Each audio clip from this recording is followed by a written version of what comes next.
आज का बायस है स्ट्रैटेजिक मिस रिप्रेजेंटेशन। स्ट्रैटेजिक मतलब सही तरीके से step by step, misrepresentation, hot air. Suppose you apply for a dream job, कि मनपसंद जॉब के लिए अप्लाई किया। You buff your resume to shine, आप अपने रिज्यूम को ऐसा बनाते हो कि चमके, अच्छा लगे। In the job interview you highlight your achievements, आप अपने अचीवमेंट्स को हाईलाइट करते हो, जो आपने अच्छा अच्छा किया है। And gloss over the weak points, और जो आपकी कमजोरियां हैं उसको छुपा दिया है। And setbacks, when they ask if you could boost sales by 30%, अगर वो पूछते हैं कि क्या आप हमारा सेल्स 30% बढ़ा सकते हैं, while cutting the cost 30%, और कॉस्ट को 30% कम करना है, मतलब कमाई 30% बढ़ानी है और कॉस्ट 30% कम करना है। यू रिप्लाई इन अ काम वॉइस, आप शांति से, कंसिडर इट डन, हो जाएगा, कोई दिक्कत नहीं। Even though you are trembling inside, आप अंदर से कांप रहे हैं, फिर भी आपको पता है कर नहीं पाएंगे, फिर भी कपकपी हो रही, फिर भी। And racking your brain about how the hell are you going to pull that off, और अपने दिमाग में चल रहा है कैसे करूंगा, समझ में नहीं आ रहा है, फिर भी।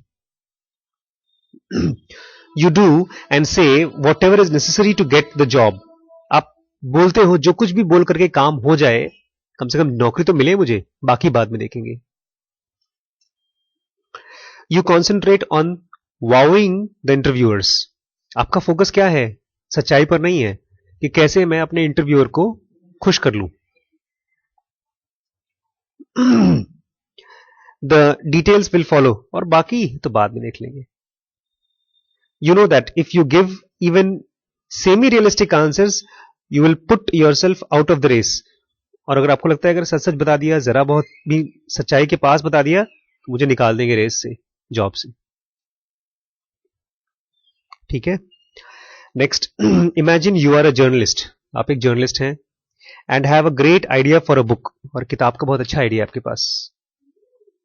The issue is an on everyone's lip, वो इशू हर बंदे की जुबान पे है। जैसे आजकल के लिए देखा जाए तो नरेंद्र मोदी एक तरह से issue. You find publisher who is willing to pay nice advance, आपको पब्लिशर भी मिल गया जो नाइस एडवांस देगा। हाउ एवर, फिर भी he needs to know your timeline, उसको टाइमलाइन जानना है। He removes his glasses, looks at you, when can I expect the manuscript, आपको पूछता है कि कब तक मुझे किताब मिल जाएगी लिखी हुई। Can you have it ready in 6 months, 6 महीने में हो जाएगा। यू गल्प, आप गल्पिंग करते हो। You have never written a book under 3 years, आपने 3 साल से कम में कभी किताब लिखी नहीं। योर आंसर, कंसिडर डन, हो जाएगा sir. Of course you don't want to lie, आप झूठ नहीं बोलना चाहते हैं, but you know that you won't get the advance if you tell the truth, सच बता दिया तो एडवांस नहीं मिलेगा। Once the contract is signed and the money is nestling in your bank account, बड़ा अच्छा वर्ड किया, नेस्लिंग। नेस्लिंग जानते हैं क्या होता है? नेस्ले, नेस्ले कंपनी है ना। हाँ, नेस्ले का मतलब जानते हैं? नेस्ल, नेस्टल मतलब उसमें जो अंडा होता है वो उसमें रखा रहता है, तो बनता रहता है अंडा, बड़ा होता है, तो इसलिए उसका नाम है Nestle.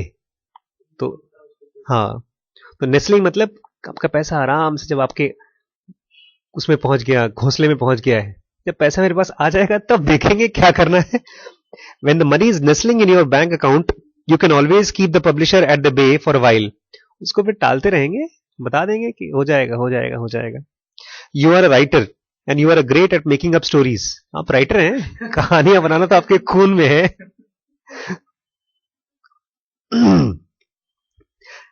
The official term for such a behavior is strategic misinterpretation.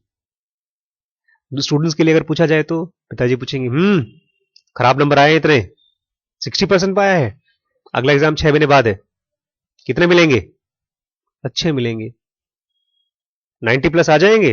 हाँ आ जाएंगे। ये क्या है? Strategic misinterpretation, misrepresentation. The more at stake the more exaggerated your assertion become. जितनी बड़ी चीज आपको ऑफर की जाती है उतना ही आप बड़े बड़े मिस रिप्रेजेंटेशन करते हो।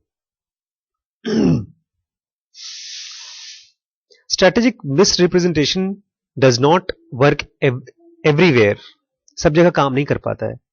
If your ophthalmologist promises for 5 times in a row to give you perfect vision, बोलता है 5 बार आप आइए हमारे यहां और आपकी जो आंख खराब है वो ठीक हो जाएगी, but after each procedure you see worse than before.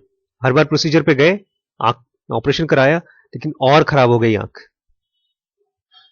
You will stop taking him seriously at some point, एक दो बार के बाद फिर दोबारा जाएंगे नहीं उसके पास आप।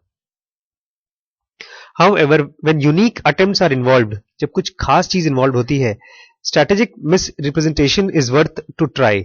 आपको लगता है कहीं नई जगह है, जैसे इंटरव्यू के लिए हुआ।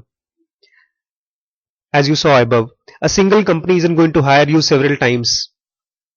It's either yes or no। एक बार की बात है, ट्राई करके आने में क्या जाता है, तब आप strategic misrepresentation ट्राई कर लेते हो। Most vulnerable to strategic misrepresentation are mega projects.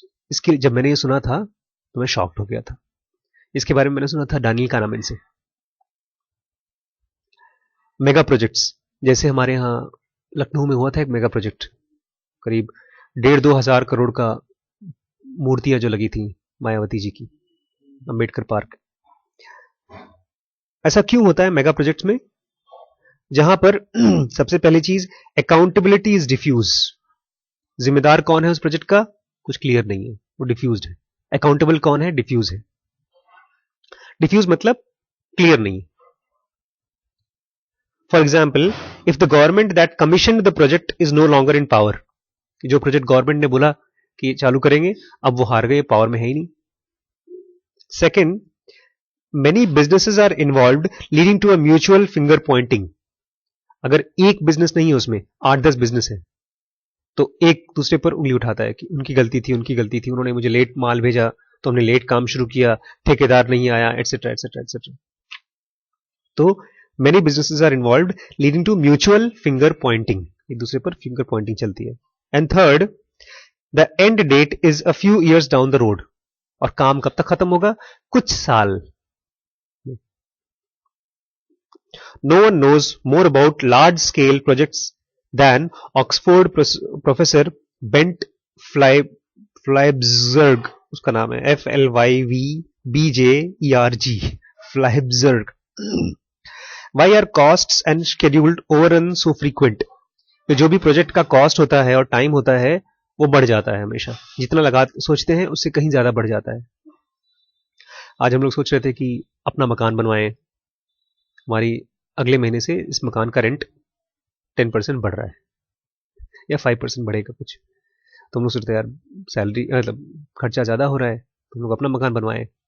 तो हमने एक इंजीनियर से बात की तो बता रहा था कि कम से कम आजकल रेट चल रहा है 1,000 रुपीज़ पर स्क्वायर फीट, और ये मकान होगा करीब मतलब खाली ये फ्लोर जिसमें हम लोग रहते हैं करीब 1,000 स्क्वायर फीट, कम से कम, से ज़्यादा ही होगा खाली दीवार के अंदर की जगह। तो 1,000 रुपए से अगर जोड़ गुणा करें, कम्स टू ऑलमोस्ट 10 लाख रुपए। तो अगर इस चीज को देखा जाए तो वो 10 लाख का 20 लाख भी हो सकता है, क्योंकि जितना आप सोचते हैं उससे ज्यादा हो जाएगा, और सेकेंडली टाइम भी बढ़ जाएगा।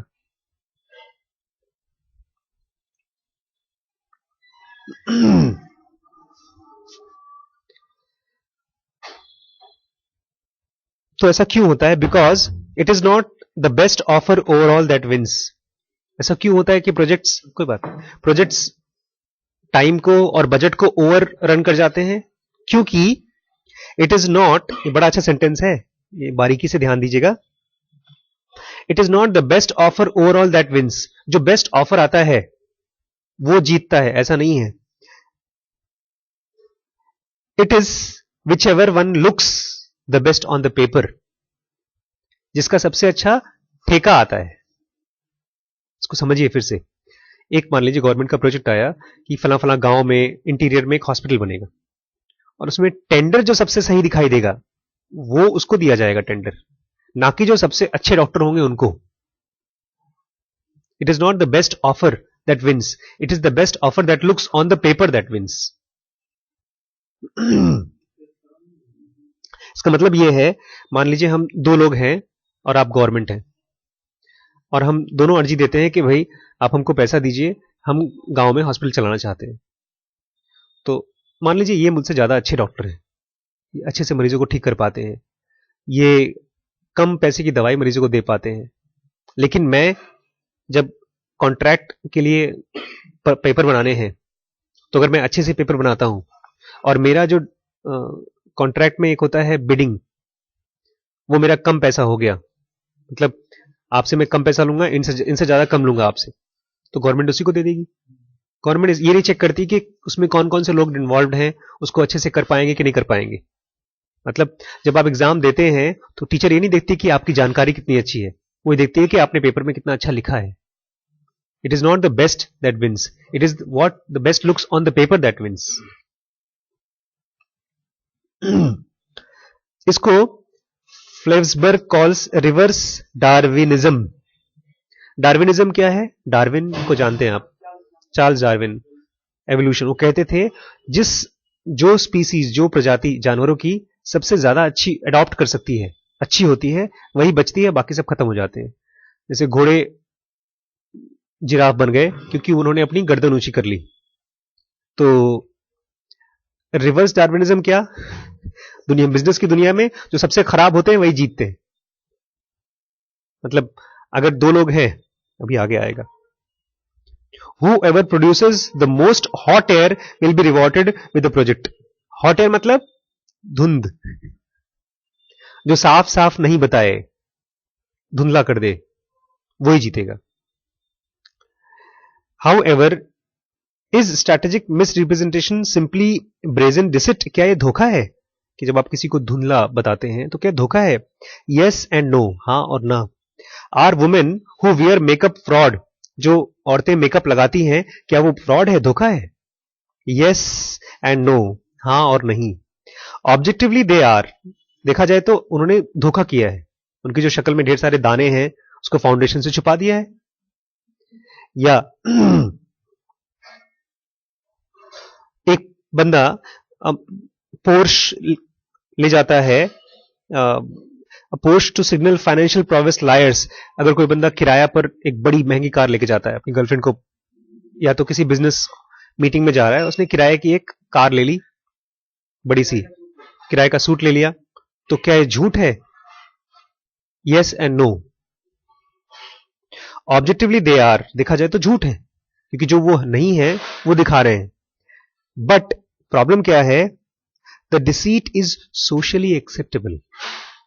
ये जो झूठ है इसको सोशली लोगों ने एक्सेप्ट कर रखा है, इतना चलता है।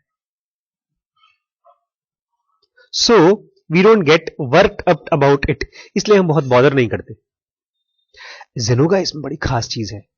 इसमें एक सेंटेंस है जेनोगा में, वो कहता है that which is lawful is clear. जो सही है वो तो आप सबको पता है, and that which is not lawful is also very clear. मतलब जो गलत है वो भी बहुत क्लियर है, खून करना गलत है, रेप करना गलत है, वो भी क्लियर है, आपको वो भी नहीं करेंगे। और जो सही है, ऐसे आंख बंद करके सांस पर ध्यान देना है, ये भी बहुत क्लियर है कि अगर ऐसा करेंगे तो आपको फायदा होगा। लेकिन इन दोनों के बीच में ग्रे एरिया है, उसके लिए क्या करना चाहिए? सोसाइटी बोलती है कोई दिक्कत नहीं, कर लो, और इसलिए सोसाइटी फंसती है बायस में। जेनोगा बोलती है it is best to not do it. जैसे अभी हम लोग जब परसों मिलेंगे वर्कशॉप पे, तो एक हम लोग की साधना रहेगी, 7 घंटे के लिए हम लोग चुप रहेंगे। अगर आप किसी नॉर्मल वर्कशॉप में जाते हैं तो वहां पर ये कोई मायने नहीं रखता, कोई आपसे बोलेगा नहीं कि मत बोलो, बल्कि वहां तो लोग एक्सपेक्ट करते हैं कि नेटवर्किंग करो, आपस में बात करो, जान पहचान बढ़ाओ। तो बात करना क्यों खराबी है? खराबी नहीं है, it is something we don't know whether it will help us और नो। तो जो डिसीट, जो धोखे सोशली एक्सेप्टेबल हैं, जरूरी नहीं है कि हमारे पर्सनल एवोल्यूशन के लिए भी एक्सेप्टेबल हो लॉन्ग टर्म में, जैसे जरूरी नहीं है।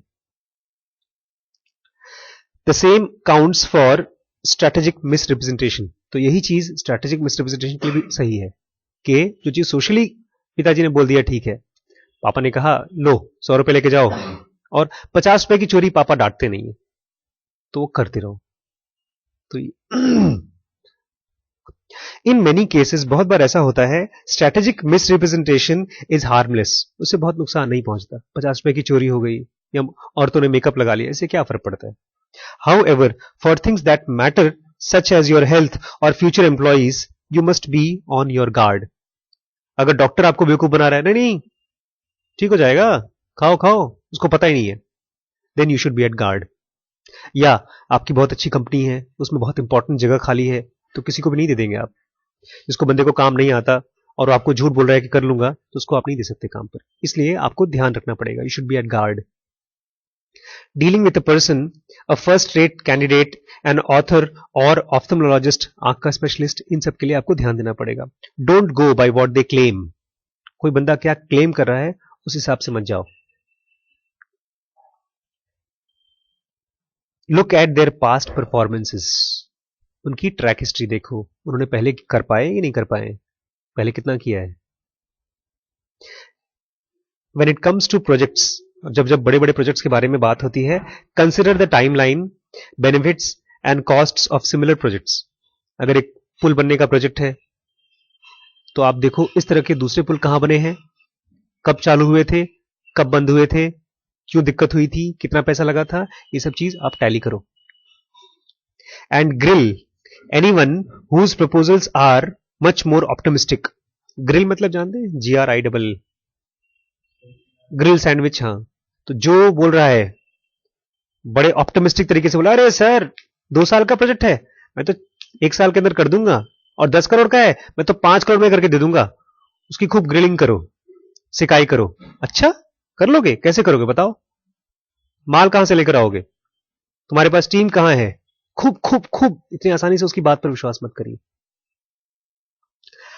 Ask an accountant to pick apart plans mercilessly. एक अकाउंटेंट को उठाइए, बोलिए कि उसका जो बोल रहा है उसको बारीकी से काट काट के देखो कि कितना पैसा कहां कहां लगाएगा, वो जहां बोल रहा है उतना वहां लगाएगा कि वहां से कम लगा देगा, मालूम पड़ा रेत की बिल्डिंग बना दे। फिर और साथ में क्या करिए, add a clause into the contract that stipulates harsh financial penalties. और अपने कॉन्ट्रैक्ट में एक क्लॉज लगा दीजिए कि जो तुम कह रहे हो उसको नहीं कर पाओगे तो तुम्हें ये पे करना पड़ेगा, harsh financial penalties for cost and schedule overrun, कि अगर पैसा ज्यादा मांगा या टाइम ज्यादा लिया तो आपको पेनल्टी देनी पड़ेगी। And as an added safety, और इसके साथ और भी added safety measure, have this money transferred to a secure escrow account. और ये जो पैसा है जो दे रहा है उसको दूर छुपा के रख लो।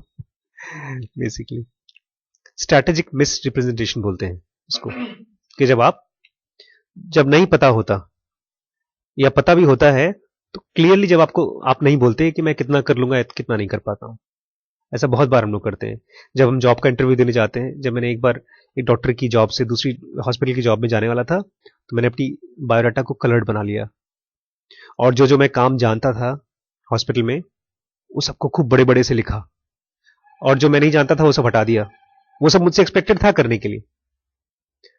और अभी रिसेंटली इंटरव्यू हुआ मेरा 6 साल पहले, तो बोलते हैं कि आप बताइए आप कैसे पेशेंट डील कर सकते हैं, तो मैंने खट से उसके बारे में बता दिया जो एक पेशेंट मैंने बचा लिया था जान उसका, लेकिन उसके बारे में नहीं बताया जो मेरी वजह से मर गया था।